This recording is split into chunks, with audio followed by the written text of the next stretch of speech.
सध्या देशात गाजत असलेल्या नीट प्रकरणाचे धागेदोरे हे महाराष्ट्राच्या लातूर पर्यंत पोहोचलेले आहेत आणि लातूरमध्ये या प्रकरणी 4 जणांवरती गुन्हा दाखल झालेला आहे। लातूर पोलिसांनी आतापर्यंत 2 आरोपींना अटक केलेली आहे। संजय जाधव आणि जलील खान पठाण असे या 2 आरोपींची नावे आहेत। जिल्हा परिषद शाळेतले हे शिक्षक आहेत। तर तिसरा आरोपी आहे इरन्ना मशनाजी कोनगुलवार। हा मूळचा नांदेड जिल्ह्याच्या देगलूर इथला रहिवासी आहे। मात्र धाराशिव जिल्ह्यातल्या उमरगा इथे तो ITI मध्ये कार्यरत आहे। आणि चौथा आरोपी गंगाधर हा फरार आहे। तर हे 2 आरोपी फरार असून पोलीस त्यांचा शोध घेत आहेत। वेगवेगळी पथकं सुद्धा पोलिसांनी या प्रकरणी तैनात केलेली आहेत। एक पथक उत्तराखंड राज्यातल्या डेहराडून इथे सुद्धा गंगाधरच्या शोधासाठी आहे। तर इरन्ना कोनगलवार याचा सुद्धा शोध पोलीस कसून घेत आहेत। ATSनं या प्रकरणी तक्रार दिल्यानंतर लातूरच्या शिवाजीनगर पोलीस ठाण्यात या प्रकरणी वेगवेगळ्या कलमान्वये गुन्हा दाखल झालेला आहे। इरन्ना कोनगलवार आणि गंगाधर हे दोन्ही आरोपी फरार आहेत।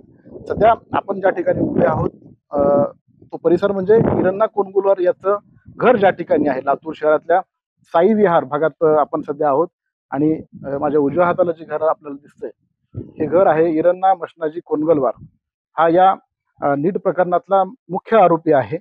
याच्या माध्यमातूनच विद्यार्थ्यांचे जे पैसे हॉल तिकीट हे दिल्लीमधल्या गंगाधर याच्याकडे जात असत। अटकेत असलेला जलील खान पठाण आणि संजय जाधव हे दोघे जण इरन्ना कोनगलवार याला हॉल तिकीट आणि जे काही यांच्यामध्ये व्यवहार झालेला आहे आर्थिक व्यवहार, त्या आर्थिक व्यवहारामधलं मुख्य कडी मुख्य सूत्रधार हा इरन्ना कोनगलवार असल्याचं पोलीस सूत्रांनी सांगितलेलं आहे। मात्र या प्रकरणी गुन्हा दाखल झाल्यानंतर इरन्ना कोनगलवार हा आपल्या कुटुंबियासह या ठिकाणाहून फरार झालेला आहे। त्याच्या घराला हे कुलूप आहे, आपण बघू शकता। एका त्याच्या घराची खिडकी ही उघडी असल्यामुळं आपण आतमधले सुद्धा हे दृश्य दाखवत आहोत। इथंच गेल्या जवळपास 14 वर्षापासून इरन्ना कोनगलवार हा आपल्या कुटुंबियासोबत इथं राहतो। पत्नी, 2 मुली आणि 1 मुलगा असा याचा संपूर्ण परिवार आहे। मागच्या 6 महिन्यापासून तो धाराशिव जिल्ह्यातल्या उमरगा इथे त्याची ITI मध्ये बदली झाली होती। मात्र तत्पूर्वी तो लातूरच्याच ITI मध्ये या ठिकाणी कार्यरत होता। आणि ही लाईट सुद्धा या ठिकाणी आपल्याला चालू दिसते, म्हणजे मध्यरात्री किंवा पहाटे लवकर हा या ठिकाणाहून फरार झाला असण्याची शक्यता सुद्धा नाकारता येत नाही।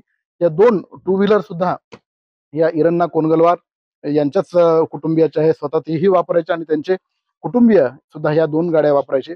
मात्र ज्या दिवशीपासून या प्रकरणी गुन्हा दाखल पोलिसांनी केलेला आहे त्याचं नाव या पूर्ण प्रकरणात आल्यानंतर हा फरार झालेला आहे। पोलिसांच्या हातावर तुरी देऊन तो फरार झाल्याचं पोलिसांनी सांगितलेलं आहे। मात्र पोलीस त्याचा शोध घेत असून लवकरात लवकर इरन्ना कोनगलवारला अटक केल्यानंतर या प्रकरणात आणखीन कोण कोण इन्व्हॉल्व आहे, याच्यामध्ये नेमका व्यवहार किती झालेला आहे।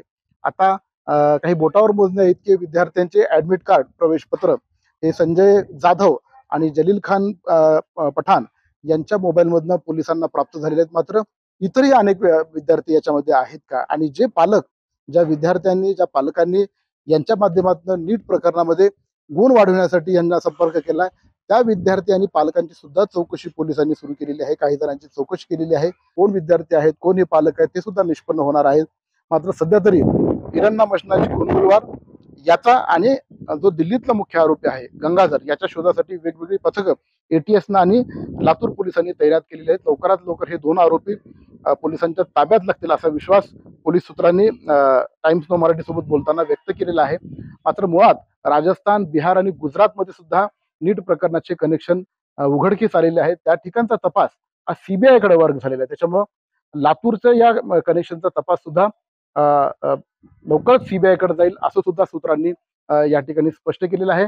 मुळामध्ये एकूणच लातूर पॅटर्नला कुठे ना कुठेतरी गालबोट लावण्याचा हा प्रयत्न आहे। मात्र गेल्या 4 दशकापासून लातूरचा हा शिक्षणाचा आदर्श असा पॅटर्न हा राज्यभर नव्हे तर देशभर सुद्धा गाजलेला आहे। मात्र काही मुठभर लोकांमुळे किंवा बोटावर बोलता इतक्या लोकांमुळे लातूर पॅटर्नला गालबोट लागणार नाही असे सुद्धा शिक्षण क्षेत्रातल्या तज्ज्ञांचं या ठिकाणी म्हणणे आहे। मात्र तुर्तास तरी इरन्ना कोनगलवार आणि दिल्लीतला गंगाधर याचा पोलीस कसून शोध घेत असून लवकरात लवकर हे आरोपी ताब्यात आल्यानंतर या प्रकरणाचा उलगडा अधिक चांगल्या पद्धतीने होईल असा विश्वास पोलीस सूत्रांनी या टाइम्स नाऊ मराठी सोबत बोलताना व्यक्त केलेला आहे। Shashikant Patil, times now Marathi, Latur.